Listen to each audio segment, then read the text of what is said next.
Can you dream of a world immune to cancer? Hello everyone, my name is Nick and I'm the host of the annual live stream for The Cure, where content creators and podcasters from around the world join me to raise money for the Cancer Research Institute and immunotherapy research, which is training the body's immune system to fight against all forms of cancer. Over the past 7 years, thanks to the power of indie podcasters and the indie podcasting community and listeners just like you listening to this right now, we have raised over $90,000. And as I record this now, the 8th annual live stream for The Cure is barreling down upon us really quickly in just about 2 weeks. So join us please from May 29th through June 1st for 48 hours of amazing content from people all over the world and help us fight for a world immune to cancer. I'll now return you to your regularly scheduled programming. Thank you so much. And together, we can make a difference. Your host, Parker, Dan, and Angela slice and dice their way through the good. If it bleeds, we can kill it.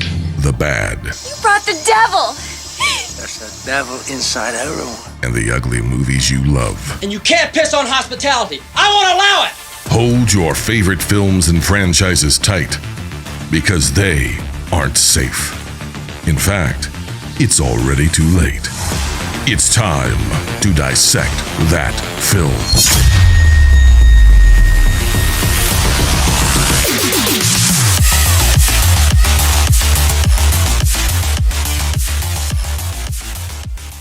What's going on, everybody? Welcome back to the Dissect That Film podcast, a podcast that dissects the good, the bad, and the ugly of cinema. I am your host, Brett Parker. Joining me, as always, my wonderful co-host, Dan and Angela of D&A Gaming. Hello. And our wonderful guest tonight is another wonderful human from the great white north of Canada. He is the host of the Bucket of Chum podcast. We have Captain Steve Coates here with us today. What's going on, Steve? Hey, everybody. Thank you so much for having me on. I'm really excited to be here and talk about this movie. Question mark? Oh, man. Yeah, Steve, we mentioned this before we started recording, but I've had this movie. This is a movie that has been with me since I was a kid because it was one of those movies like Anaconda.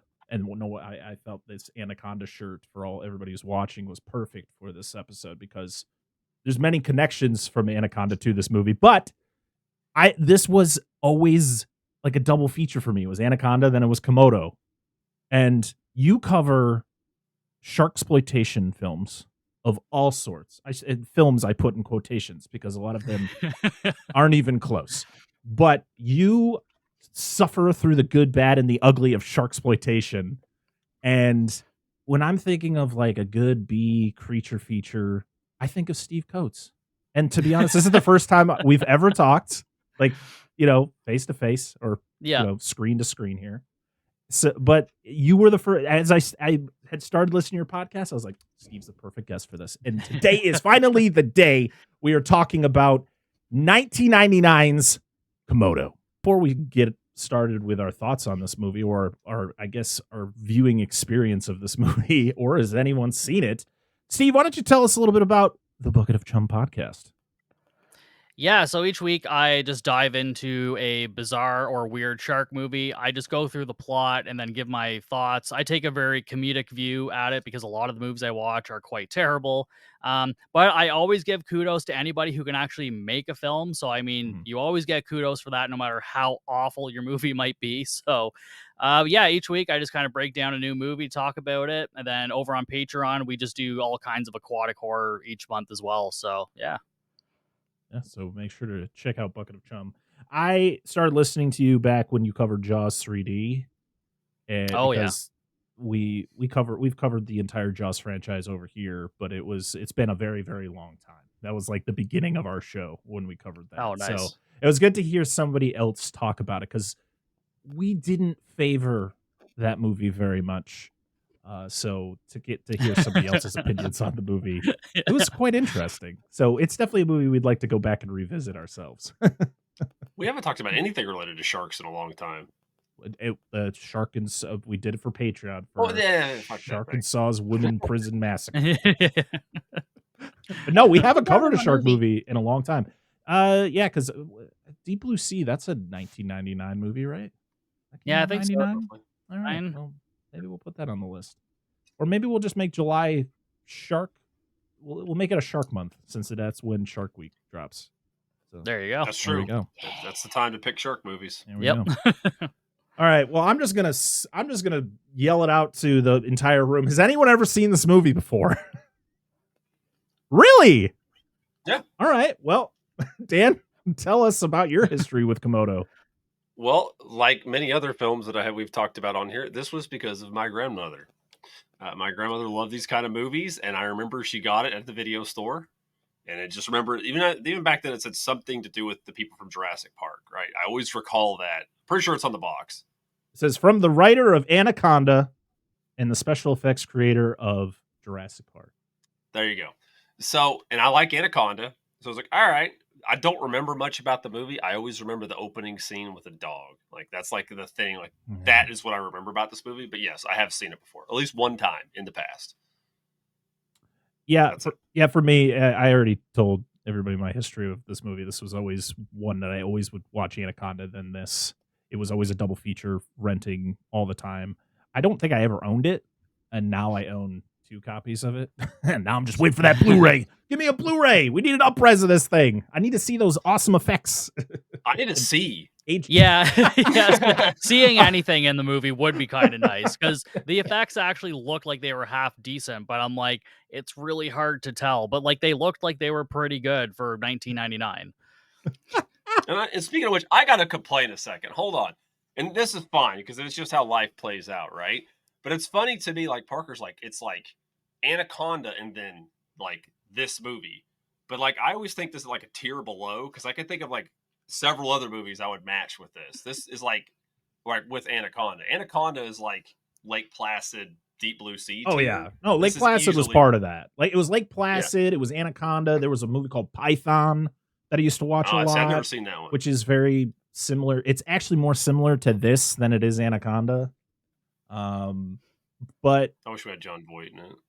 baby, Yeah. do those Komodo No, I dragons, just- baby bird.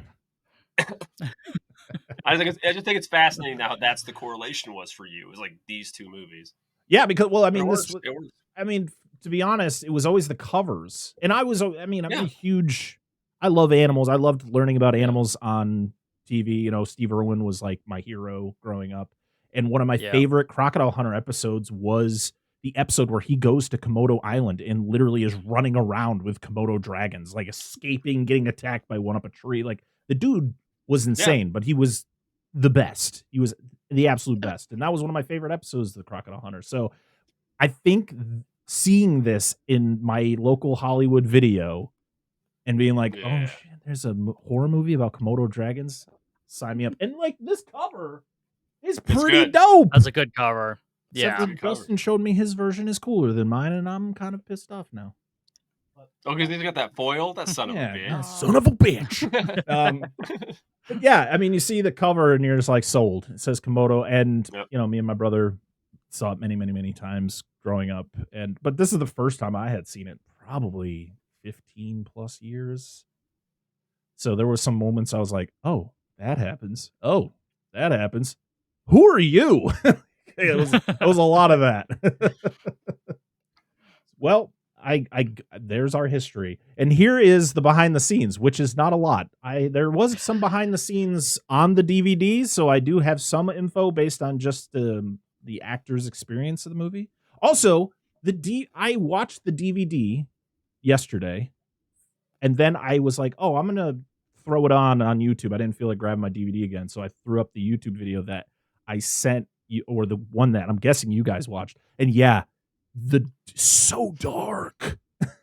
The DVD's not that dark. So that transfer, not good. Actually, the same dude that put that one up, I watched his 1080p. The AI AI upscale? Not any better? Yeah. Well, the only thing is the text is a lot clearer. Yeah. Because I started watching it and I was like, God, this is really grainy. I was like, okay, it's a DVD VHS rip. I was like, oh, same guy's got this. Click it. And it's like, wow, the text is so much clearer. It's still really fucking dark. Yeah. No, no joke. I think the DVD was just a VHS rip that they kind of just zoomed out, or they made it full screen. I don't know. It didn't look great, but watching that YouTube video, I was like, ooh. Yeah. That is dark. Why the hell happened here? Sunglasses over the fucking visor. Yeah, Or over the direct, or the guy while he was editing. It's like a welding mask. Yeah. So this movie was released September 15th, 1999. Kind of another reason why I wanted to cover it. It is its 25th anniversary coming up. Son of a bitch. You know I'm going to do it. It technically, though, didn't. So it was premiered at the Toronto International Film Festival in 1999, but it didn't get released to most places until 2000. Because on the back of the DVD, it says it came out in 2000. But anywhere else, it'll say it's a 1999 film. So it's like, I count it as 1999. Quirky, smaller picture issues, I suppose. Yeah.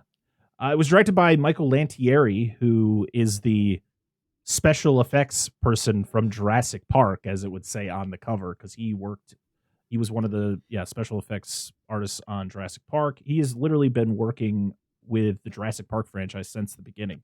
He even worked on Dominion and everything before. Sorry, that. guy. Yeah, that poor bastard. They won't let him leave. Like he's just locked in the basement. I love really keeping it alive. Yeah, it's like you can make Komodo, but you got to wear your tracking bracelet. This is his only directorial outing, so he was like, "Yeah, that was fun, but I'm gonna go back to do what I do best." I mean, he's worked on some award-winning stuff. He worked on the Pirates of the Caribbean franchise, which has probably some of my favorite visual effects. He worked on TV shows like Westworld and The Last Tycoon. He worked on Mars Attacks. Oh God, shit. Yeah, so he's worked on a lot of stuff. I mean, Phil Tippett worked on this movie. Him in his studio. If you didn't see it in the credits, it was done by Tippett Studios. All the CG work. So that's why the CG work actually looks good in this movie compared to probably a lot of other movies that were coming out at this time that were trying to do the same thing. Oh yeah, there's only one name that stood out to me during the credits. Was it Billy Burke? No, his last name was Brownstein. Was it Chris Brown? Some dude's name was Brownstein. I was just like, oh no, it's Brownstein. I'm sorry. That was my contribution to the credits thing. I'm sorry. This had a budget of 15 million Australian dollars, which I don't know what they were called. As Bluey would say, dollar dues. Yes, that's what it is. Somebody watches way too much Bluey. That's what. Oh damn it! Prime Minister. I can think of the episode of Simpsons. I can't do it where Bart makes the collect call to fucking Australia. Son of a bitch. We'll just give you a little boot in the bum. They're called Australian dollars. It was written by Hans Bauer, who was the Anaconda portion of this movie, as he also wrote Anaconda and its sequel, The Hunt of the Blood Orchid. He also was the author of an Anaconda, like the writer's cut for the movie. So there's like a whole other cut of Anaconda, but in novel form. And I need to find it ASAP. I need to read this because I need more. I need more Anaconda in my life, especially the original Anaconda. He also wrote the story for Titan AE, and hey, that's a good fucking movie. Yeah, that's about anything of notable work from this guy. And then the other writer didn't do anything, so his name is Craig Mitchell. He was just there. Thanks, Craig. Good for Craig. You did a good job. We'll give you some credit here. And as for box office, this movie was released in like limited theaters because originally it was supposed to get a big theatrical release, but then the studio kind of forgot about the movie, and then by the time they remembered it, they were like, "Yeah, we're not gonna do that." And so it got some theatrical spots here and there, but not enough to get back its money. As for the cast, we have Jill Hennessy as Dr. Victoria Juno. The only thing I know her from was Law and Order from the mid '90s. And then she was in another show called Chasing Jordan or Crossing Jordan. Crossing Jordan. Yeah. I remember That's seeing what I previews remember for that from. all the time. Never saw the show, but I saw the previews a million times when I was a kid. Same, Steve, because I was like, God, this lady looks familiar. Yeah. Billy Burke is in this movie. The only thing I know him from, and I have never seen these movies, is he plays Bella's dad in the Twilight movies. Oh, that's right. That's what I told You him. know He's how like, quick he is. "What?" He's like, you know anything? And I've never seen these. Like, real quick. Yeah. By the way, I I've just never want to seen point these. out I've never seen the Twilight movies. Dude, I got a funny But I story. know he's in it. Since, well, I mean, hopefully we'll never talk about them, but you never Oh, know. you know someday it's But- going to happen. Once they have a 20th anniversary, Parker, you'll sniff that shit out. Once we were. So I'm going to spoil a movie for you if you've never seen these. So the very last one I worked at the movie theater for, and we were it was a chill day. It was like opening night, whatever. A lot of people were there, but it was in between movies, so nothing was going on. We were just hanging out behind the counter, and like just the fucking door to the auditorium for the final, Twilight movie just burst the fuck open. This lady just comes out hysterically crying, just turns around to the dude behind her, following her, like, I fucking told you, and just storms out the door. I'm like, what happened? Like, nobody had a moment to get a word in edgewise. She was just gone. So it's just because the alternate ending of it, where like they do this thing where like everybody dies at the end. Oh, which right. wasn't really what happened in the book. It was like it was a premonition. dream. Yeah, it was a premonition. Premonition, The dude has yeah. the ability for it. Yeah, and they did it to fuck with the audience, and this woman just got buried in it. So it was just funny. That's funny. That is delicious. She lost the rest of her life that day. No, it was done. Like, It she was was done. done. I bet you she still doesn't even know to this day. Like, she can't talk about it. Like, she'll relapse and it doesn't work. She's still in the hospital talking about it. She has not been to the movie theater since. No. Sweating. I'm Team Jacob. I'm Team Jacob. Why'd he cut his hair? Why'd he take off that wig? It was beautiful. So many abs. So many abs. I counted 15. Were they even real? Oh, also, Billy Burke's character's name is Oates, and I didn't know that for the majority of the movie. He was just that guy. He was just Guy, one of those guys. That was Oats and goats. When his name got mentioned, I was like, where the fuck's Hall? Imagine if that was the name of the other guy. Yeah, that would have been hilarious. I was like, she's a man eater. What the fuck, dude? What's going on? I was singing it to myself. That would have been so good. We have I had to Kevin. go look up some of the other names just to be like, was there another person in this movie named Hall? No, but we get an odd musical reference or music cameo, but go ahead. Yeah. We have Kevin Zegers as Patrick. This is this character is my Aaron Taylor Johnson of Komodo. Who is this kid? What is your motivation, sir? Just stare off into nothing for the majority of the movie. He's like jumping between the different stages of Tommy Jarvis from the 3 Friday the 13th movies he's in. Like, sometimes he's part 5, sometimes he's 4, sometimes he's 6. Like, I don't know what the fuck's going on. Then he's Tom Is he Hanks really from having a problem? Castaway. What is happening? Why does he have his shirt off? Really? He names the charred Komodo. Just talks to it at Mr. night. Noodles. We have Michael Edward Stephen as Captain Griss. I thought his name was Mr. Chris for the whole movie because I didn't have subtitles on my DVD. Did you say his name was Captain Crisp? No. I thought it was a cereal. No, Captain Griss. Gris. Okay. I thought it was Chris the entire movie. Boy, this is going well. The boat guy. Yeah.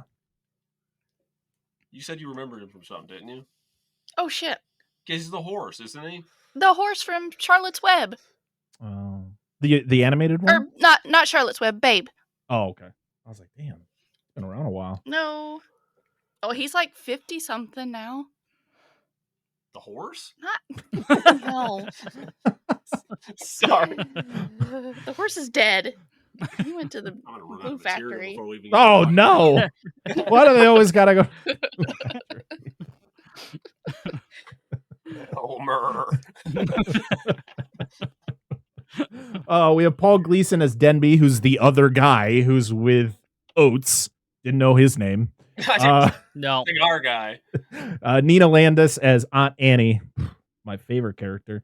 Simon Westaway as Bracken, the generic mustache twirling bad guy who does nothing in this movie. Bruce Hughes and Jan Conroy as Mr. and Mrs. Connolly. Brian McDermott as Sheriff Gordon. Then there's and Nick Needles as Hippie. And I'm like, who was that? And I was like, the first person you see. So what's the significance of this guy? Like outside of like, okay. So That's all I saw. IMDb. He formed a band called The Curse in the 80s. An Australian band. And then he did some acting in stuff I've never heard of. Okay. Acting. This movie was filmed all in Australia. That's why some of these actors are Australian.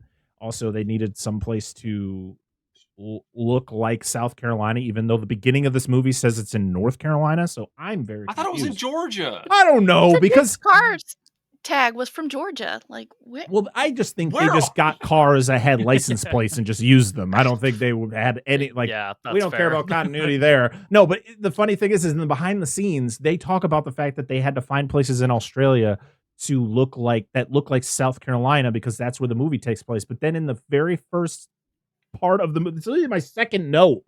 It's literally says Emerald Isle, North Carolina. That's not South Carolina.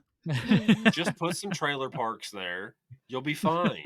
Just throw a few trailers, some Budweiser cans, some NASCAR paraphernalia. It's fine. But just a couple things I do want to mention for behind the scenes. The creature effects were done by John Cox Creature Workshop. He did all the animatronics, which are fantastic. And then Tippett Studios did all the CG work, which Phil Tippett, I mean, he's a legend behind Star Wars. Pretty much anything you could think of ILM up until, I think, about 2000 was when he kind of started doing his own thing. But, yeah, so that's one. This is, I mean, we're going to be talking about a lot of just wacky things in this movie, but the effects work in this movie is pretty damn good for a movie that should have just been on the Sci-Fi Channel. Yeah, the plot of it is very much like Sci-Fi Channel. Absolutely. Like bare bones, barely anything there, but the effects are like way better than a sci-fi movie would have any business being.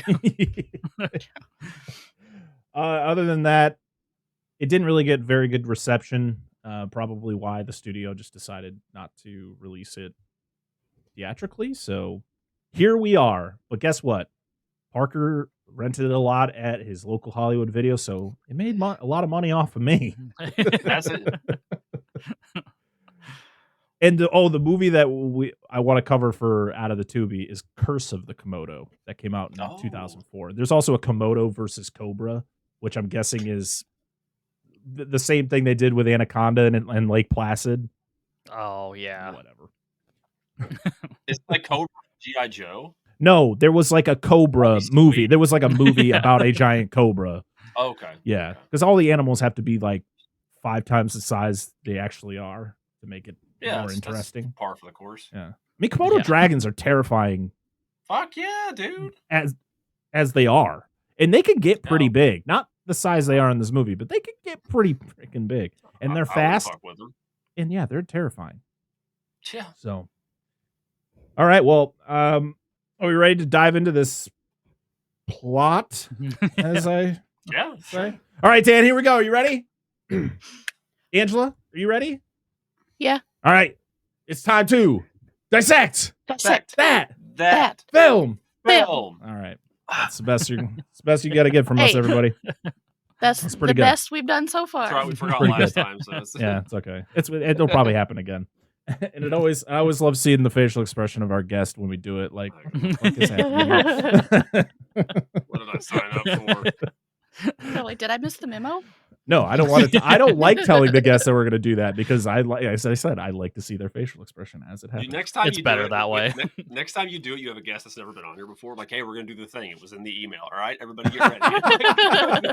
They'll be like, you never submitted even what? What? Like, What are you talking about? Lead out. They just exit out of the conversation. All right. So this movie starts out with some really epic music as we zoom into an island. And literally the first thing my wife goes is, wow, this music. It's so epic.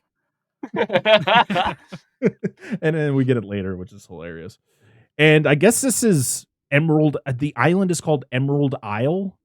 Like, probably the worst name. And we meet the hippie as he is getting a delivery of exotic animals to bring somewhere. And as he's driving through the island, he smells something funny. And to be honest, I had to rewatch the movie to figure out why he decided to throw these eggs out the van. That's a real place, by the way. Is it really? Emerald Yes. Isle. Oh, sorry to everyone who lives on North Emerald Carolina. Isle. Just whoops. We'll see if we can find it, because we're probably gonna be vacationing on somewhere on the north. Go to Carolina the coast island this with the year. Komodo Dragons. I want to. Like, I went there. I didn't see anything. Damn it. They're invisible now. No, but Oh, by the way, he is listening. He's the hippie's listening to Sultans of Swing. Yep. Yes. I was like, fuck. It's like, what? Random? Yeah. Yes. It's the only licensed music in this movie. Eh. Somebody knew somebody. I just have a feeling. Yeah, there's no way. Because like you said, it's the only piece of licensed music in this movie. There's nothing else throughout. It's a lot of sad music and intense music. And that's about all you get. Yep. But the funniest thing is like I said, I had to when I rewatched the movie today, I then realized that he throws the eggs out because the eggs smell. I just thought he just randomly pulled over. I must have been taking a note, because I looked up and he just pulls over, takes the eggs out, and just tosses them. I went, why? Why did he do? But still, why did he do that? He could have just took the broken egg and just tossed it. Instead, he throws the entire carton of eggs. Oh, It happens so fast too. It's like a blink and you miss it moment as to why Yeah. he throws them out. Like you said, I actually missed it too. I had to rewind. I'm like, wait, what? Because like it didn't make any fucking sense to me. Like, why are they here all of a sudden? And it's like, oh, he just didn't like the smell. Okay. yeah. And That dude had to be on something, clearly. oh, He's like, well, I these mean, eggs his smell name terrible. in the credits is Hippie, so probably Yeah. What was his real name? Like Nico Needles or something? The Nick, guy Nick playing him Needles. was probably on something at like in real life too while he was filming. Oh yeah, 100%. The best thing is where it shows the eggs and then it does like a transition to like 19 summers later, and then it goes to black. I'm like, Yeah. why? Why was didn't you like, cut what to the black hell was and then that? say it was like 20 years later? Instead, we had 19 summers later, cut to black, and now we're on a boat. Why do they have to be clever with that anyway? Just saying, 19, 20 years later, whatever. Like, don't. Yeah. Like, Well, that's the thing. does it matter? Anytime they describe how long they've been there, it was 20 years, 20 years, 20 years. Not night. Who says that? No one says that. That It sounds was like some shit from 19 Star summers Wars. ago. 19 So- moons ago we were here. It's like, what does that mean? So we have a family traveling to the island. I guess this is like a vacation spot for them. It's like they have a vacation home thing. A vacation home. This is about 4 times the size of my actual house. What are you It's fucking talking huge. about? What do these people do? Yeah. Actually, no, we actually never find out what his parents do. But No. I love when he's drawing the picture. What was your first thought when you saw the picture he was drawing of the map? I don't, Did you think exactly what I was thinking?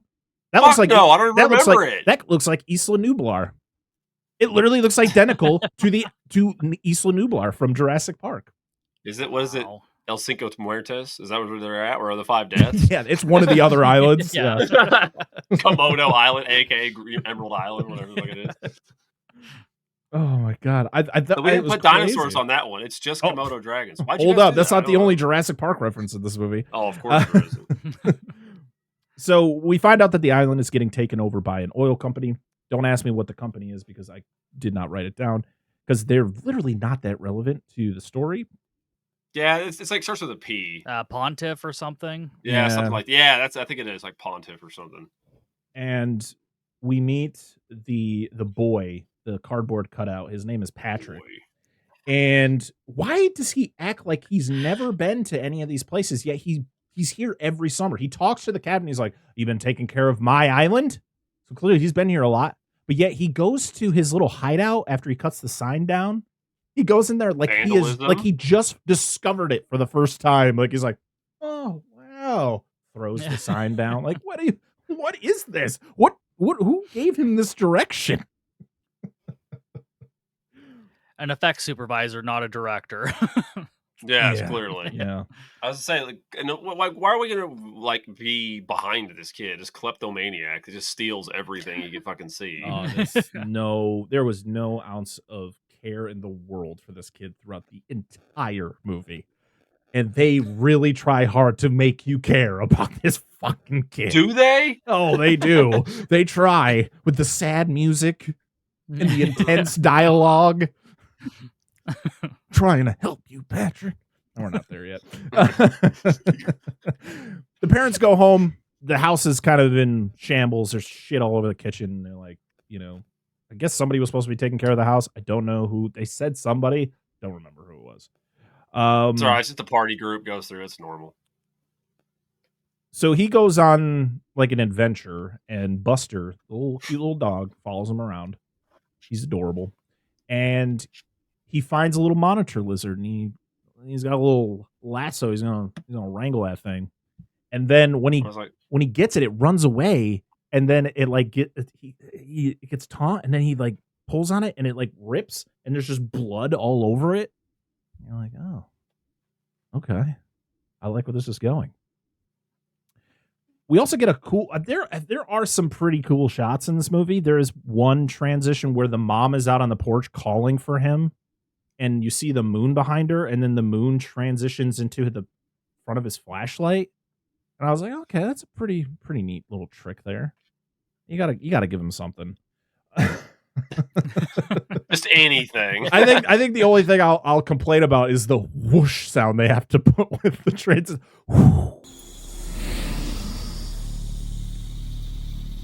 You're like, why? There's a few transitions like, why did you do that? Like, just do a regular transition. This is fucking weird. Yeah, some of the editing was very strange in this movie. Yeah. Oh yeah. The thing that confuses me is this kid has been to this island how many times? Did he not tell? For one, why did he not tell his parents where he was going? Like, that he is exploring. He's out way past where he's supposed to be. His parents are like yelling for him. They get in the van. They're like driving around yelling his name, and then he's like lost in a cornfield or in long grass. And all I can think of is like long grass. He's like, stay out of the long grass. Don't go into the long grass. He finds Ajay's backpack. Like, oh, I'd steal this if I wasn't busy chasing this lizard. Or He finds Ajay there. No, just the parts of him they didn't like. I know it's for a different character before anybody fucking says anything. Not the cultural appropriation character from The Lost World. Andrew Spielberg. Oh God. Oh no, it was don't run into the long grass. I even wrote that line down. Damn it. As he's like trying to locate his parents, he gets grabbed by something. And the funniest thing is that when you find out what it is later, I mean, you already know what it is, but when you see the thing that grabs him, you're like, there's no way he gets up and just runs away. But he does. Did this kid have shoes on? Was he wearing shorts? Was he wearing jeans? He got bit by this thing. Oh, yeah. He got grabbed by this thing. He got bit by this thing. And it wasn't like a little tug. Like, he is getting pulled. He's literally grabbing onto the grass and is like, help me! I thought he was going to die. I'm like, I think this movie's going to start with this kid dying. And I'm like, okay, I'm sort of on board now. Let's go. Yeah. I wouldn't have been against that. That would have been okay. Yeah, especially after seeing how he acts throughout the rest of the movie. And like, yeah, you know what? You could have killed him off early. So he runs back home, and it's like continuity didn't matter for this filmmaker because he doesn't know how things work, like how human beings work, because the parents are on the fucking deck. Listen, this house is big, but not that big. And he runs screaming into the house, slams the door, and he is literally like, Mom, Dad, like out loud. No reaction from the parents. They're like I think they're like 3 houses down like he went to the wrong house on accident. Clearly. They're like they're in another house yelling for him. And I love how so Buster comes back. And this is a part I forgot happens, and it makes me sad because I was like, this dog is awesome.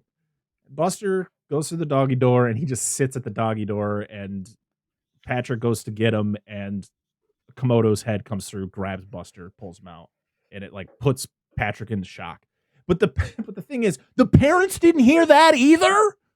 Nope. This Komodo dragon, when you see how big they are, what are you talking about? They're literally on the other side of the flashlight, like just like, huh. Oh, what was that? I wonder noise? where Patrick must is. have been the wind. Huh. And then as he gets closer to where the Komodo busted through, then he hears his parents getting attacked. And you're like, wow, that was something. Boy. NPCs from Skyrim. It is. It is. It's what it was. 100%. 100%. I couldn't agree more. Holy shit. The awareness, 0. So now, I don't know how long of time has passed. I don't know. I don't know. I'm guessing like the next week or something. I don't know. Probably 5 or 6 more summers. In the plot synopsis, they're like several years has passed since he's been there. I'm like, this kid is the same fucking age he was. Like, there's no way several years have passed. This has been a year. I'll give them 2 years max for his age. That is it. Oh God, what I want to look and see what Wikipedia's got here. Oh, so it just says sometime later. That sounds about right. Yeah, because usually in that situation you would cast a slightly older actor to play an older version of the character, which would have made more sense. I think I would have rather that be the case. Whereas like 5 years later, and then you have like 20-year-old Patrick, and he's been in a institution for a while, whatever. It would have been way more interesting than having to deal with this fucking kid for the whole movie. So this psychiatrist, I think that's what she is, Dr. Victoria, or just Doc as I call her throughout my notes. Jill Hennessy, I gotta say though, probably the best actor in this movie. I think she gives the best performance. Like she actually knows the assignment and knows how to express emotion and react to the things that are happening on the screen. Billy Burke, I'll give him a little bit of credit. He's a decent actor. He's a second, but she actually like put her all into it. Yeah, and then you have, which, to be fair, they thought it was going to be released theatrically, so put in the fucking try. Yeah, but then you have people like Aunt Annie, who just goes too hard. This woman is going too hard. Okay, because so Doc, she comes in, she's like, I want to help Patrick get over, what happened, and I want to help him get better. And Aunt Annie, I don't know, is she his actual aunt, whatever? Not clear. They do not specify anybody's relationship whatsoever. So there is a woman, Melissa Jeffer, who plays the older lady in the scene. She is credited as grandmother. So I'm guessing she is Patrick's grandmother, and he's been living with them. So he's not in like an institution. He's just living with his grandmother, and this other woman is his actual aunt. I'm going to just say that's the case. But she's very protective. And what does the doc decide to do? How does she think she's going to make him get better? We're going to go back to the island where your parents were killed and your dog. Sounds like a great plan. Jurassic Park. Everyone you know and love is dying, or around you is dying. Even your dog's dead. My dog's dead. I ran him over with a car on the way in. Fucking shit. Oh God, it just doesn't make any sense. Okay, for one, when you find out that no one lives on this island anymore because the oil company kind of took it over and shut it down. How do they not know this? How does the captain of the boat not know this? How does no one in town know this? The fucking the captain sheriff of the boat knows that the island is just shut down. Well, because he says, they're not going to like that you're trespassing on their island. So he's aware of this, and he just still lets them go on the island, which is like, do you care about this kid at all like you say you do? Because you just let them trespass onto this island. Like, what did you think was going to happen? Also, this woman's a terrible doctor. She's terrible at her job. She's like, I'm gonna take Patrick. I'm gonna go back where his parents died. I'm gonna rub his nose in it. Pretty much. But it'll stimulate some activity. But the thing is like you have these scenes where like there's one where they're driving and she asks him a question, and he goes, "An island is something that is surrounded fully by water." And I went, "Thanks, Patrick. I got a good lesson today." It's smaller than a Captain continent. Obvious. Thank you. Like, oh, okay. Like they're trying to pass him off as some kind of savant. Like, you fucking idiot. Yeah. Like, slap me in the back of the head. I know what an island is, dipshit. So They just forced. I thought the punishment was they just forced him to drive in a Volvo. Like, there you go, Patrick. So they go to the sheriff's office to get some information on the incident. He only has a box that has, I guess, a file with a picture that it looks like he's just cosplaying Norman Bates from the end of Psycho. Like, what are we doing here? And I can't remember what else was in the box, but it's like, she's like, "Is that it?" And I just wanted him to go, "No, I got like 17 more boxes back." Yeah, so there's fucking 3 things in this box. That's it. Oh God. And so they go and meet Captain Griss. Thought his name was Chris. I kind of just want to call him that for the rest of this episode. And I guess he's retired, but I love these scenes because this isn't the only movie I've ever seen this in where it's like, "No, I'm retired. I don't do that anymore." He's like, "What about for an old friend?" And then he just brings Patrick out, and Patrick is just, for anyone who's not, anyone who's just listening, I'm making no expression on my face, just staring off to nothing. He's like, "Mom, I don't want to be in the movie anymore." That's what Patrick is doing. And Captain Griss just salutes him. He's like, "All right. Oh, I'll do it for the kid." I'm like, "Why?" But he didn't emote. I could see him screaming with his eyes. Oh, Okay. You son of a bitch, I'm in. Yes. Oh, Lord. So we then meet Oates, played by Billy Burke, and he is flying in with a mustache-twirling villain named Bracken, who is... Listen, it's funny because there are a couple actors who are Australian in this movie who use a English, like an American accent.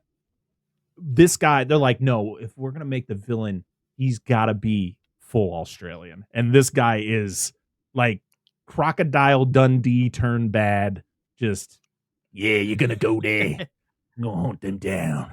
Every last one of them." That's the worst Australian accent ever, but you know what? That's what he sounded like, okay? He's just, he is that fucking guy. Like, again, we've seen this dude before.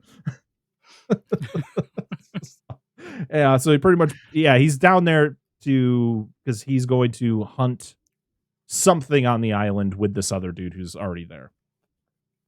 So the doctor takes Patrick back to the house where his parents and dog died. And it's again, it's the moment of, it's okay, we're going to take our time, okay? We don't want to rush this. It's fine. And I love it. And he's like, "I'm going to get out. I'm going to go into the house." And we have to have the shot of her going up the stairs and seeing the blood stain next to the door. You're like, "Oh, impact." And then she walks in, and then her fucking leg just drops into the floor. Like, what is it? Dude, listen. But it connects to something that happens later. So I guess that's it does. And like the rest of the floor seems fine, but just this one fucking spot, by golly. The perfectly circular hole that she makes. Dude, like the whole time the scene's going on, it's just, I can imagine Patrick talking to the doc, like, "Doc, this is the alleyway where my parents died." It's just like turns into Batman. Like, what the fuck? Patrick. So yeah, I mean, you just see that Annie. Why does, for one, also, how old do you think Annie is in 2000? Okay, this is probably like a 40-year-old woman, and she's dressed like her grandmother, who's probably 85. Like, she's got this weird hair up going on, and in the clothes, it looks like she stole them from her grandmother. Yeah, she's dressed like a fucking spinster. I just assume it was a stab at the religious types of this southern United States. Oh, maybe. That could be. I don't understand. I don't understand. Like, no. Listen, I'm not trying to make fun of it, but like this. Oh, not this time. No, yeah, pretty much. But most of the times, yeah. But well, I really do that for anybody. In all fairness, But like before she goes into the house, she like gets her pearls out and clutches. Like, this isn't the fucking Conjuring, dude. It's fucking lizards. About to fight some demons in there. Like, yeah, she's not like serpent. You gave Eve the apple, something. I don't know. Like, dude, it's just lizards. Chill the fuck out, lady. I don't know. That's the only analogy I could think of. But the funniest thing is after that happens to her, that's when Patrick just gets out of the car and just runs into the woods. And that's when I just wanted to be like, please never come back. Oh, I fucking wish. Oh, he's lost. Where did he go? God, No. so funny. So then we're back with the two hunters, and this is when we kind of see our first glimpse of the Komodo as he finds something in a trap, and he talks about, oh, they're getting smarter. And he takes like a sample of whatever was in the trap. And then that's when you kind of see the backside of one of the Komodos kind of go under. It's kind of like a little jump scare because it freaks out the other dude. Ooh. He's like, oh, they're getting smarter. He's like, oh, or maybe we're just getting dumber. And I was like, I think I'm going to like this guy the most. I like this guy. Yeah. So on the beach, more just useless bullshit with Patrick where he's like, I don't think you can help me. This is just, I'm too sad. I'm just too sad. I don't want your help. And then he like storms off. Listen. He's like, Patrick, I got something that'll help you. It's a CD. It's a band. They're called Yellow Card. Just go listen to them for a while. You'll be fine. You'll fucking just walk go it down off. to Ocean Avenue and everything will be fine. Absolutely. Thank you. Yes.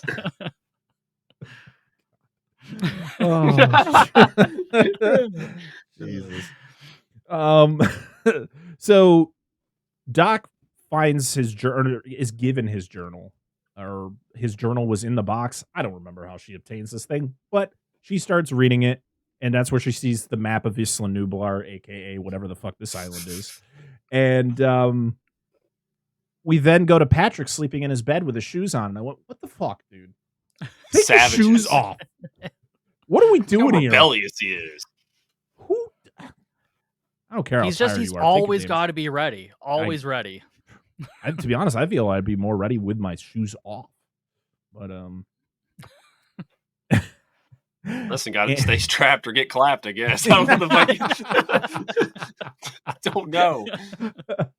Oh man, I love Eddie hears a noise outside, and she goes out there, and she's just like, "Who's there?"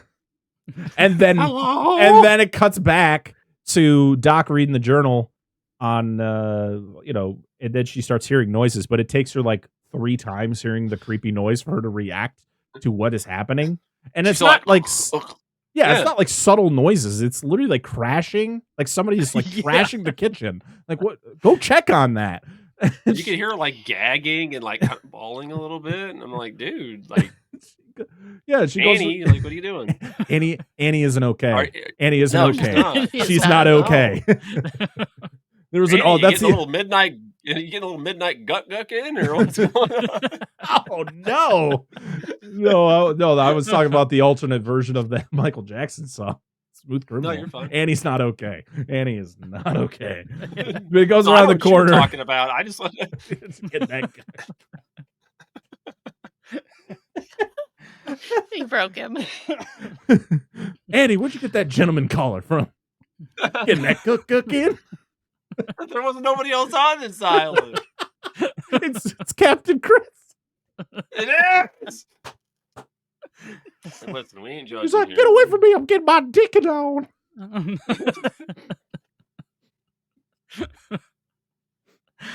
Oh, Oh Lord.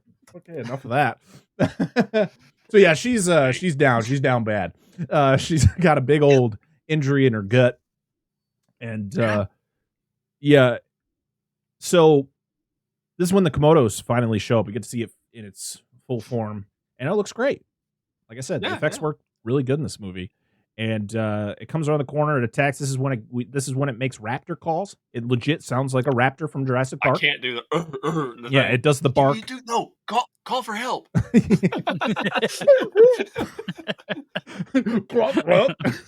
not that one.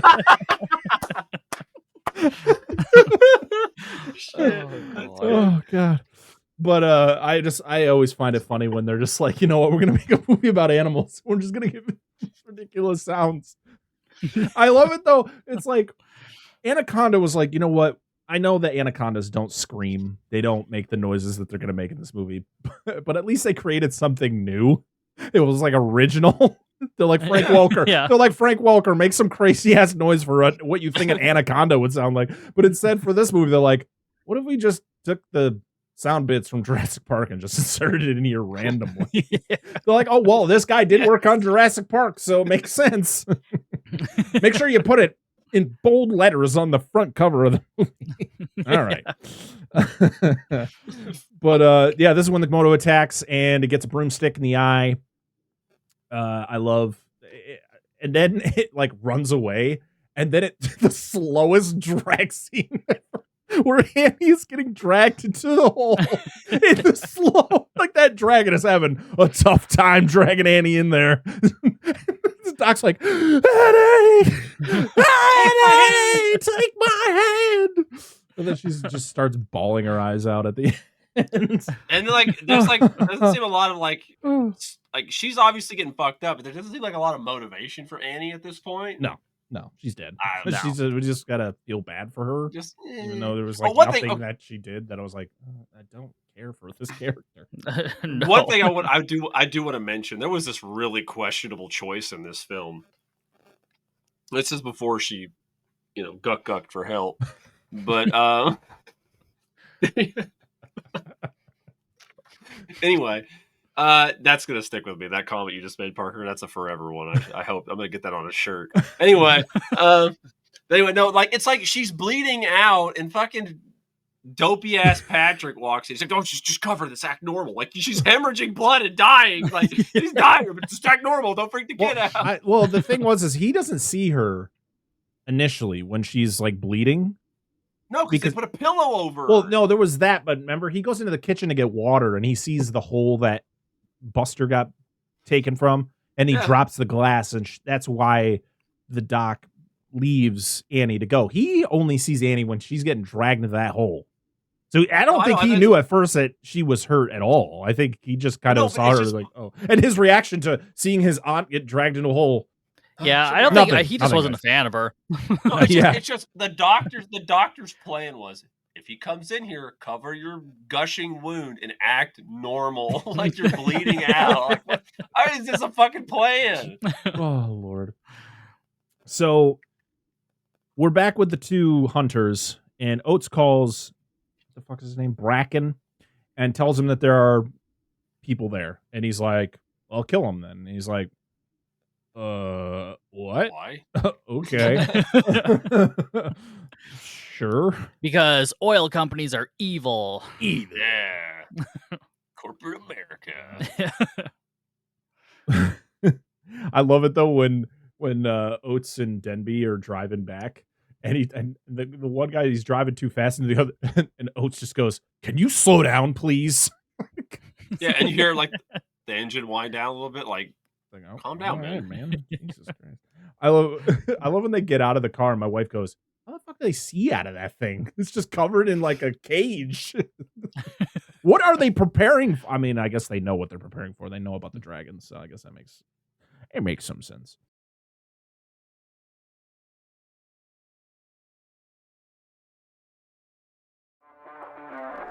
Sharks of the Corn?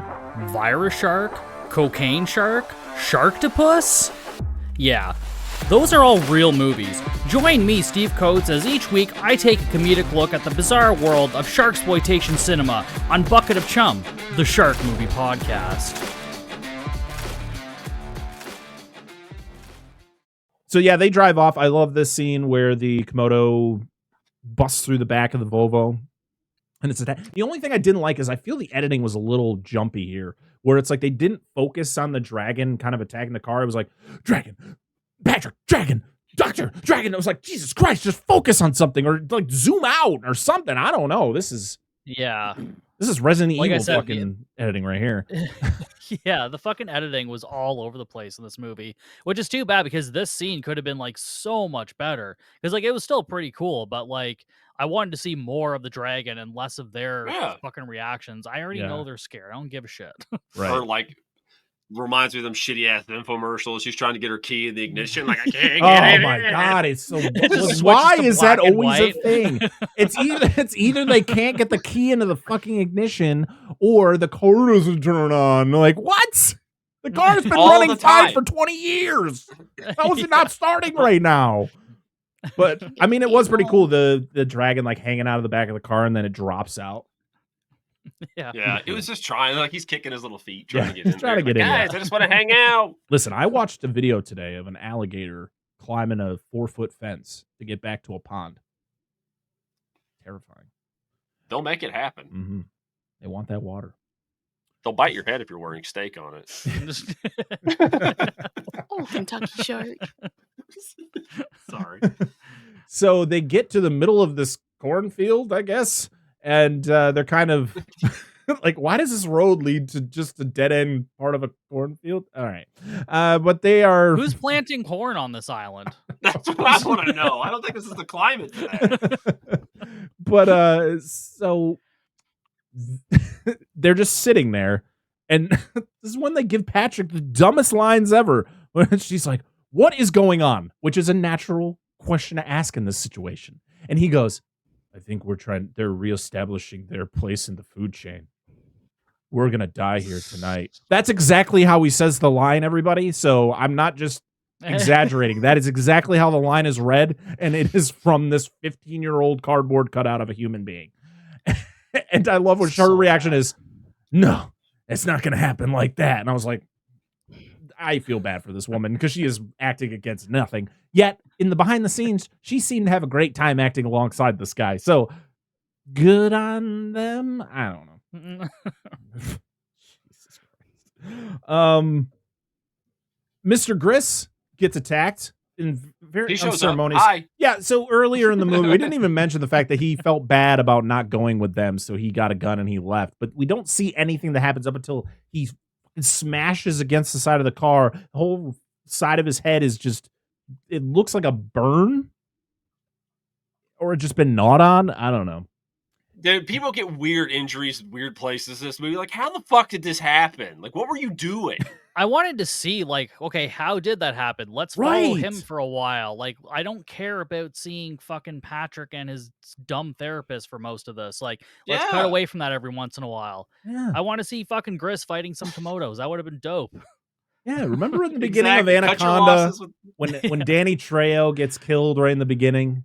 That's what this guy Yeah. could have been. This guy could have been that Danny Trejo character who gets, he's not part of the main group, but he gets attacked, and then they kind of find him later, But I Yeah, want to there's see like a what cool, happens. like, I don't want to stalk. just be like, we know he gets attacked by the Komodos, but it's not that interesting.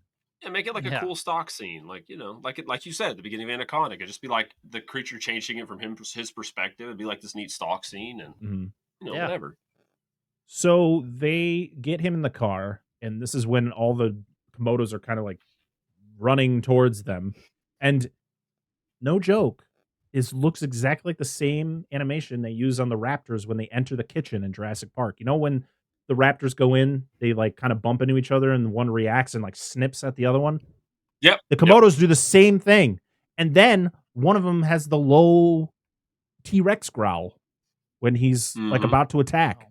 Like his same exact soundbite. I'm like, okay, all right, here we go. We're back on the phone with evil Australian guy. He, I don't know what he's doing. He's just kind of sitting at a random desk. Is he head of this company? Who is this guy? We never find out because nothing happens to him. Nope, he's just mysterious bad oil company man. You better kill Yep. him.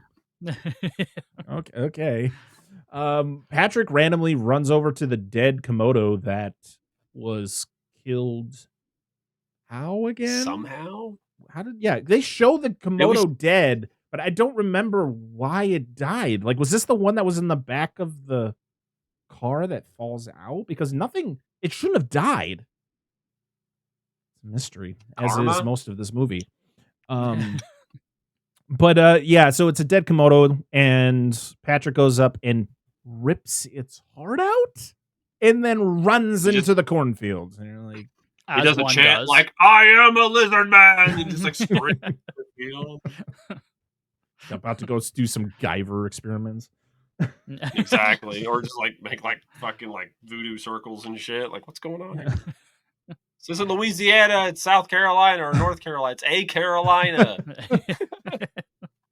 Home of the Panthers. Yes, yes. We don't care.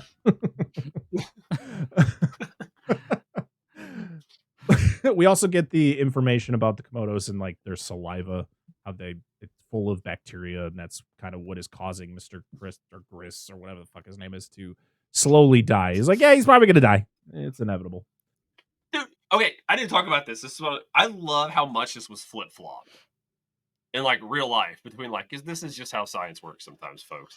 But like, I remember the Komodo dragons, like they're venomous, and they're like, no, wait, it's their saliva, and they're like, wait, they're actually venomous now, but it's also the saliva.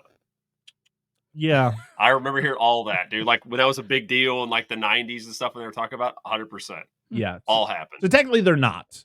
They have like this weird proto bacteria that like is like one of the most aggressive bacteria that live in their saliva.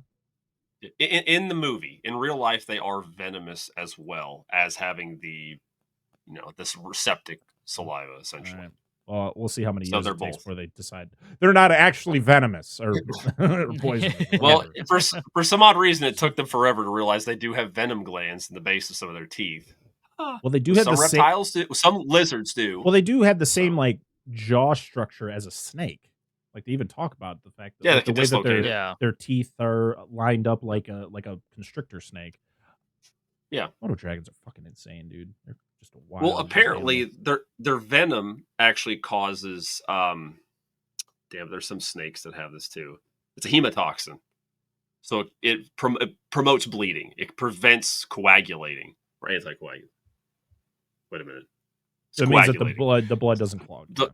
Never clots, but it causes hemorrhaging. But then that just goes along with their saliva, more easily entering wounds and cycling through the body and causing sepsis and blah blah blah. So, lovely. Huzzah, science! What a way to go! Bill Nye, the science guy. Bill Nye, the science guy. Okay.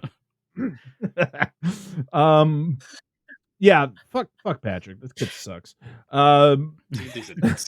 also I also forgot to mention the fact that the reason all this happens is because they almost the doctor and the two hunters, they almost head on collide and people flip and shit like that. Yeah, and she collides into some grass. Like, oh no, the Volvo's stuck. No. It probably would be stuck in real life. Those things just but they're so safe. So they I'm gonna piss off like the one Volvo fan we have on here. Like, you son of a bitch! I love my Volvo. Do they even make Volvos anymore? They do. Okay. They're there somewhere in the ether. All the dentists and college professors somewhere. Since they don't have Saabs anymore, the dentists drive. Saab. So. My dad had a Saab. So they get to this I'm guessing where the Hunter's base is. It's like the control center, and Captain Gris dies. Dr. Professor Gris dies. And this is where we see shirtless Patrick carrying shit to his clubhouse. And I went, where are we going? What is happening? So this is when we get more just kind of like information that is just taking too much time that doesn't need to be talked about. So the doctor finds a paper about Oates and that he was suspected of killing his wife. And I went, what? And so they then go to the top of the place and she kind of fishes it out of him like, why do they think that you killed your wife? And he's like, well, we both came to this island and we split up and I never saw her again. And so the police didn't believe me. And so the evil Australian guy paid my bail. The oil company's lawyers paid off everybody to the point where I pretty much he was being blackmailed pretty much. Like he had to do this. So he is being sent here to kill all the Komodos by the oil company or I guess they could send him back to prison. I'm like, wow, that was a lot. What? So was It he seems like unnecessary, doesn't it? Like, really? So unnecessary. There's Like, that's no such payoff. a big backstory for no payoff whatsoever. It's like, okay, damn, that's a lot. And we're just not going to explore it anymore. Okay. I wish we were on Steve's show because he could have just been a lifeguard. Like, that was his backstory. Like, he's just a lifeguard. Or he or the snack bar on the island. Like, I don't know. I don't know. I just felt like it was like way too much, and we're just having this like deep conversation. It's like, maybe you should try to go find the kid right now instead of standing on the top of this building asking this question.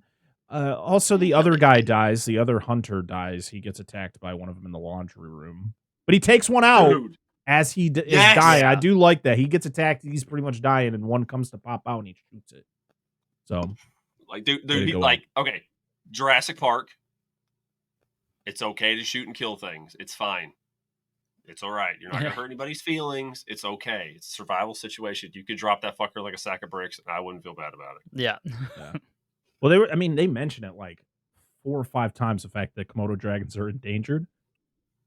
And which is true. There's only like, from what I read, it was like 1,400 adults still living, and they only live in one location on that Komodo island off of Indonesia. So, listen, I just want to point this out. If you are hypothetically in this situation where you are, you're hot, you're ready to go, you got some armament on you to protect yourself, and a Komodo dragon is going to attack you. Do you think mid-thing you're like, shit, they're endangered? I probably no. I'm not. No, I'm not. And I'm not talking about you. I'm not talking about for you guys, but just like in general, like, no, I can't do it now. Like face to face with the shotgun, like you're about to die, and it's like, but they're endangered. Like, and you just put it down and just let it kill you.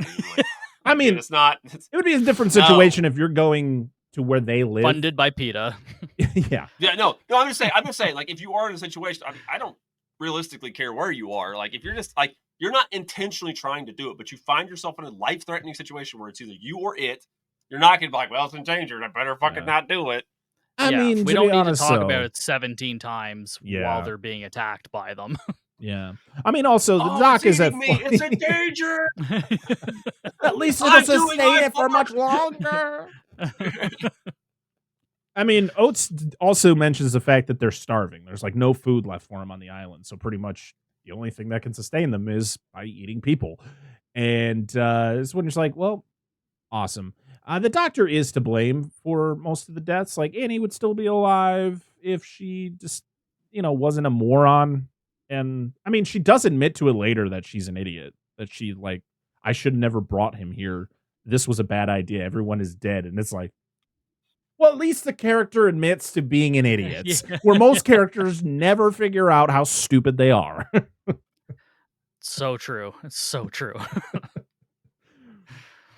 So the Komodos, oh my God, I don't even know where the fuck I am right now. Well, while you're looking, I can fill in real fast. Go I want for to it. say something. That when they're going through after the other dude dies, We talk about from the his swamp. mysterious neck Row your boat gently down the swamp for 4 hours. Yes, but when they're going through the factory at night, like the factory location or whatever, or the oil place, like some of the shots in that are pretty neat, like because you're just going through and you got the water and the lighting shit because it's old or whatever, or like this issue of it or this version we were watching. But it reminded me, I was telling Angela, for those of you that played Left 4 Dead 2, it reminds me of the sugar mill level where you have to go through the factory to the sugar mill and through like the sugar field. And then when you come back, there's like a hurricane going. So it just reminded me of that, like an enclosed, like all the like piping and stuff and dark and rain.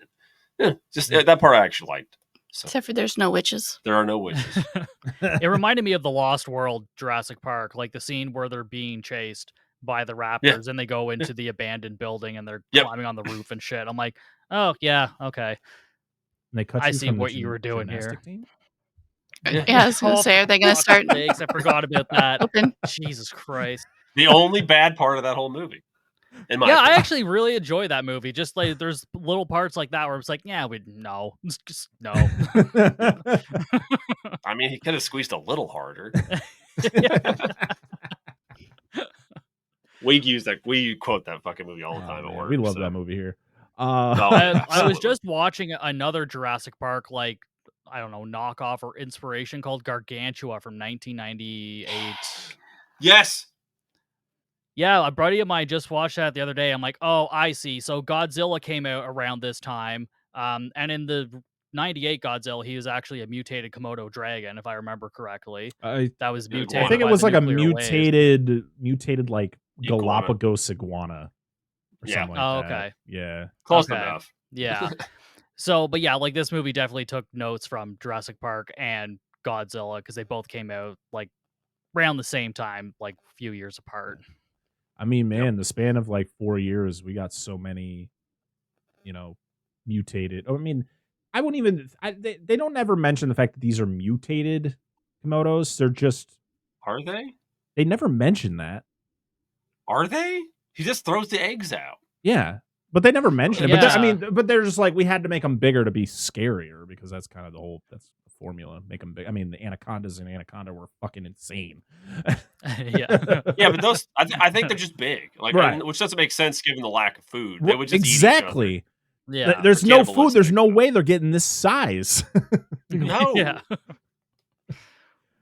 So, yeah, they go on this boat, and it feels like it took them 3 days to get through this swamp because it goes from like just dark and gloomy, and you can hear like the crickets, and then like the next scene, it is pouring rain. I'm like, how long have they been going for? This is damn. They get to Pat's little hideout, the place that he didn't know existed, even though he'd been there every summer. And they see a looks like a baby Komodo dragon just getting roasted on the fire. Yeah. Like, That's okay. Mr. Noodles, man. That's his buddy.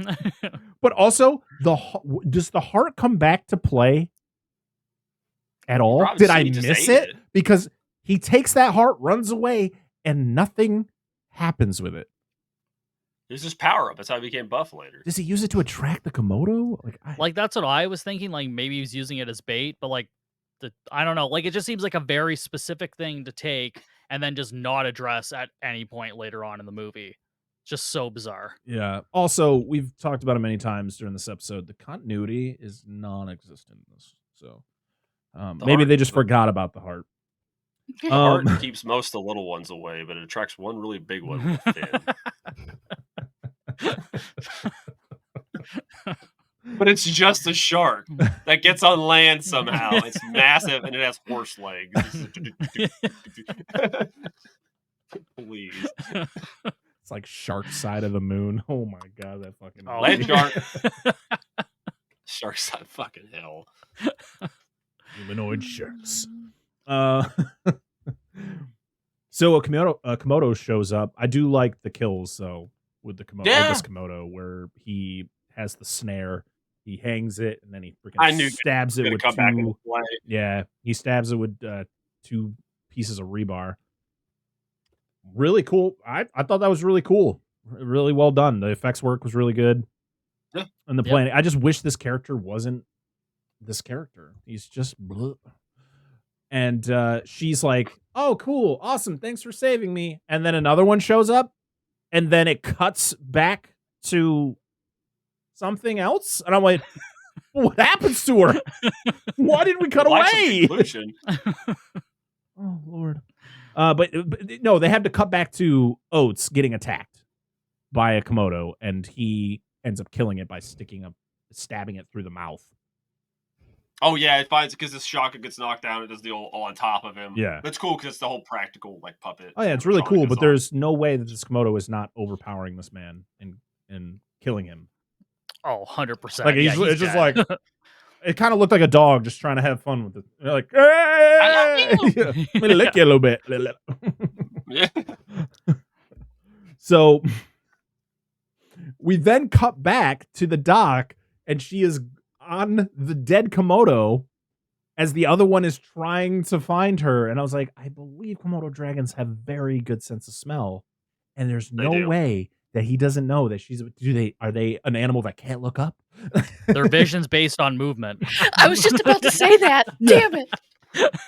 And of course, in order to get the scene to progress, the dead Komodo starts moving around and shaking, and it knocks her down.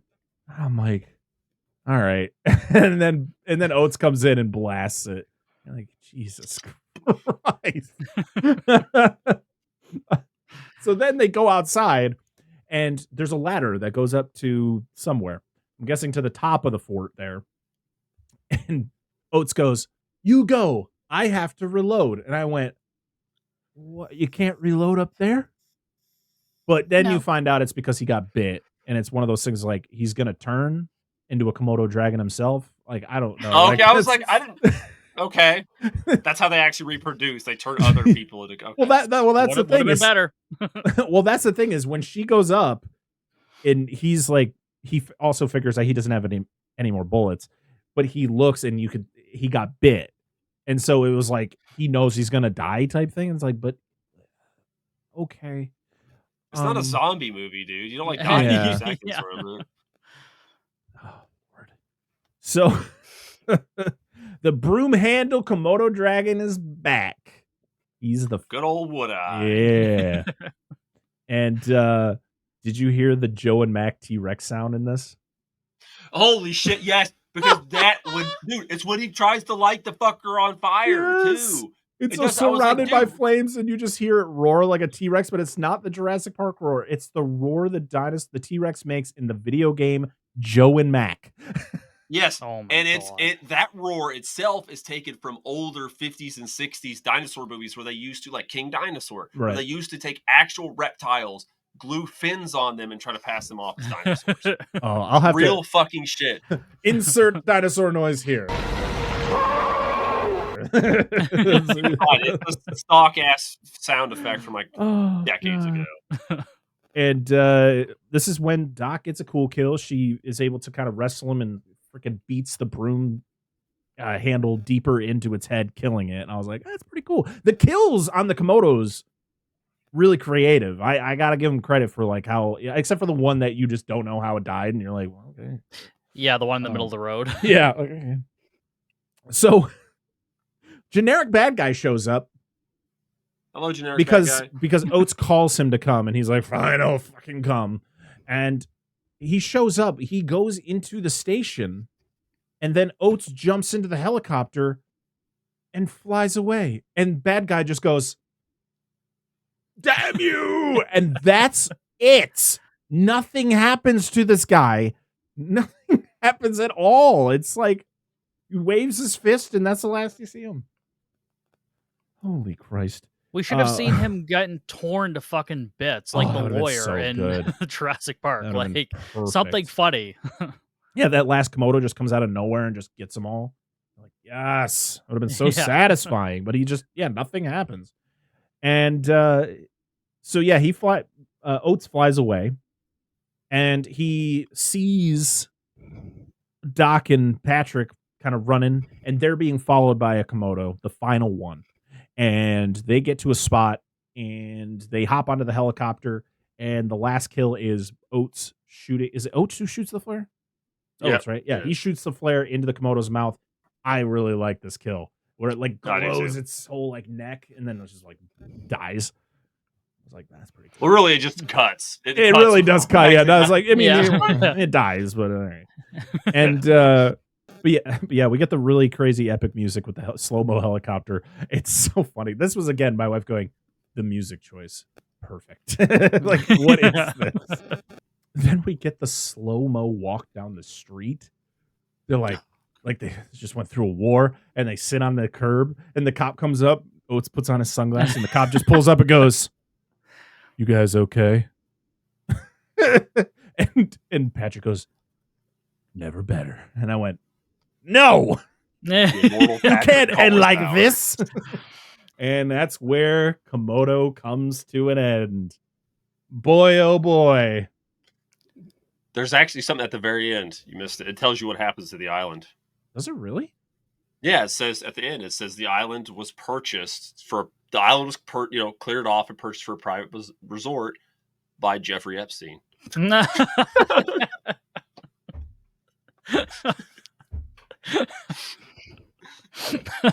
Parker. Yes, dude. I've been saving that fucker the whole episode, dude. I was like, I'm gonna get this at the end. Now it's gonna be me editing, going, "Do I keep that in?" Listen, I just made a joke. All right?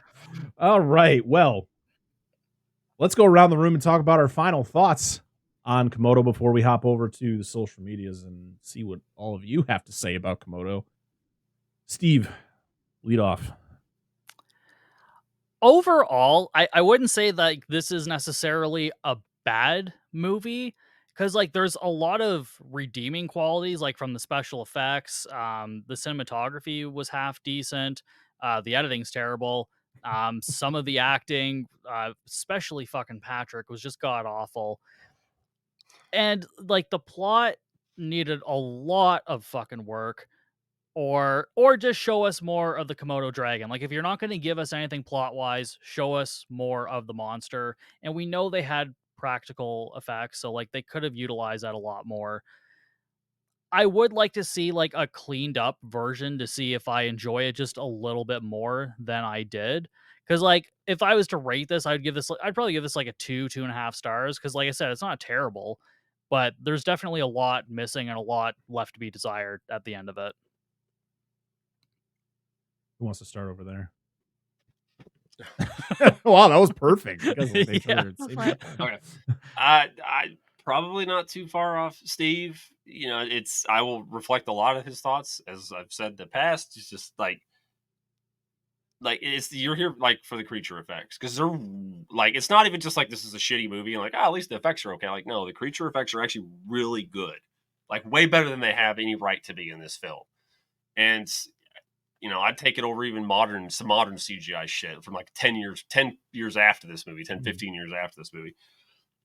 But I think that's a good part. And some of the scenes are shot pretty decently. And I know the lighting we joked about for this, and it's really bad in some of the shots, but some of it works.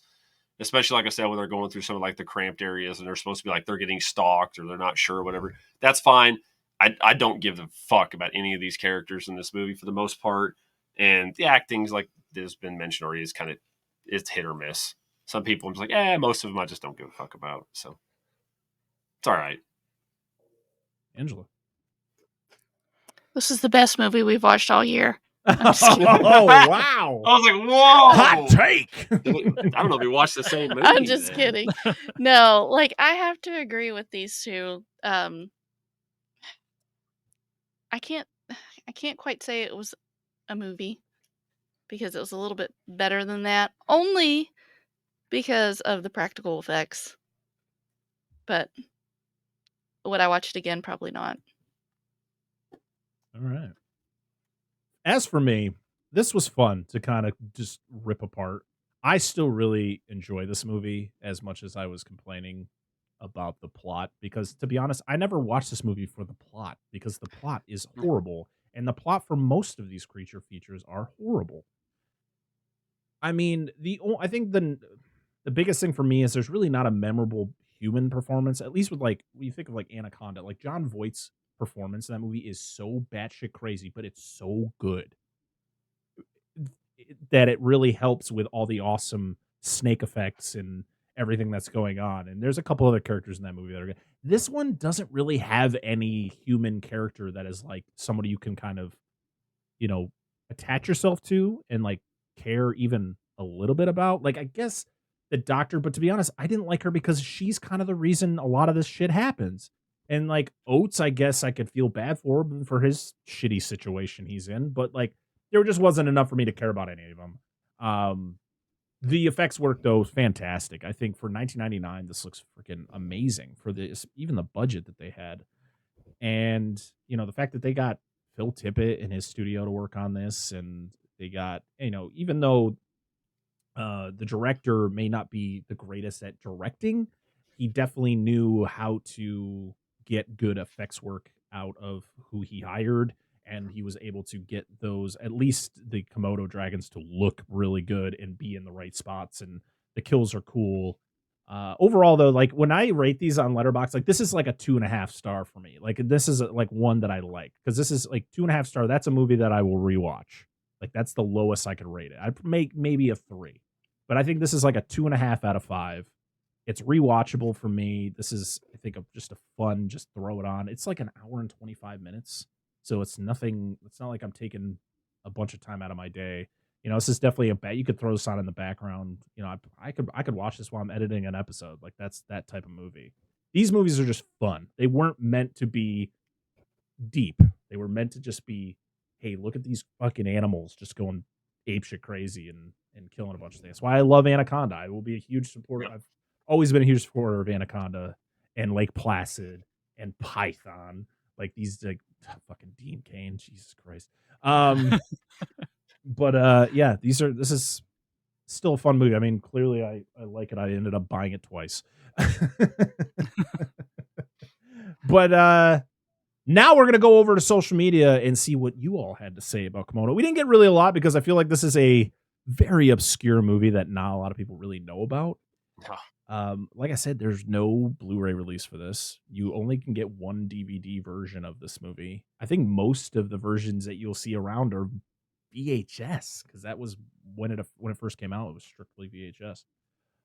But our first comment is over on Twitter /X from Dewey Podmonster, who just said, "I haven't seen this. I'm gonna have to fix that. Do it." It's on It's on YouTube, but like I said, the YouTube version very dark. So if you can snag a DVD, it's like $10. And to be honest, it's a cool thing to have in your collection, even if you don't watch it a lot. It's for $10. It's worth it. Our next one is from @ReelsFeelsPod, who said Komodo is such a goofy and fun creature feature, and he shows off his own blue DVD. So that's cool. And I don't think we got anything anywhere else. So, like I said, we didn't get a lot of comments on this movie because, like I said, this episode probably won't get a crazy amount of listens because a lot of people are gonna be like, "What the hell is this movie?" But you should listen to it because it's good. These are movies that I like to tear apart, but at the end, you'll love.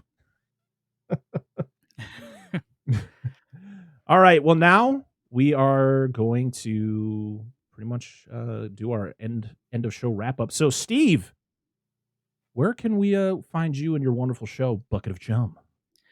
Yeah, you can find it anywhere you get podcast, Apple Podcast, Spotify, whatever. I'm also on YouTube. I pretty much film all of my new episodes now, so you can follow the YouTube channel. I do some react videos and ratings and other stuff like that. I also do some short film reviews. Like sometimes companies will send me screeners, so I'll do like short reviews or whatever. Yeah, you can find me there. All the social medias, Instagram, TikTok, Slasher, Instagram, all at Bucket of Chum Podcast, Facebook. And yeah, patreon.com/Bucket of Chum if you want to support the podcast.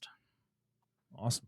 Every link will be down in the description of the video on YouTube or in the show notes on all the podcast apps.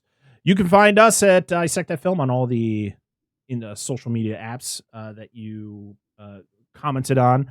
As you know, every week before an episode, I post whatever movie we're going to be covering, and we would love to hear what your thoughts are on the movies that we're covering because we love reading your comments on the episodes. And so you can find us on X, Instagram, Threads. Those are where I usually post them. Facebook, it's there, but I don't use it much. And we're on TikTok as well, as I've been trying to post more videos and post more clips. We're also on Patreon, patreon.com/dissectthatfilm. For a single $1, you can get early access to episodes. You can get access to polls, as our patrons gladly did for our upcoming episode that we're going to be recording. And yeah, and sometimes we post some outtakes, usually pre-show stuff. And then we have a $5 tier where we have a Patreon exclusive show called The Monster Zone, which is hosted by Dan and Angela, where once a month we spin a wheel, we land on a monster movie, and we talk about it. This will be out in May, so we will be talking about 1977's Tentacles. Ooh. It's not too dissimilar to what we just did on today's episode. Yeah. But that's kind of the stuff we kind of cover on there. So. Pretty much. As for, I'm just going to say it now, we are going to be covering another Komodo movie for our Out of the Tubi series, which we have not done this year. So we're going to be talking about Curse of the Komodo because it's on Tubi, and I want to put Dan and Angela through more torture. So look for that. But as for our next episode next week, we asked Patreon to choose between a few movies because we have just officially decided to call this month our Reptile Month, as we talked about 3 Ninja Turtles movies, a movie about Komodo dragons. So we might as well keep the theme going. And so Patreon chose 1980s Alligator. So that's what we're going to be talking about next week. We're very excited. I don't think I've ever... No, I've had to see this movie. It was a movie about alligators. I probably saw it when I was a kid. I just don't remember any of it. We watched it. Yeah. All right. Wow. Okay. Here we go. But yeah, that's going to be a lot of fun. So stay tuned for all that.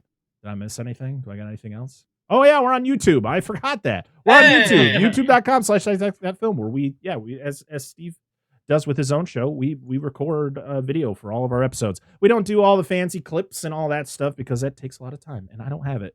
But you can see our faces and our reactions to everything that we talk about. So go over to youtube.com/dissect-that-film, like, comment, and subscribe on the video.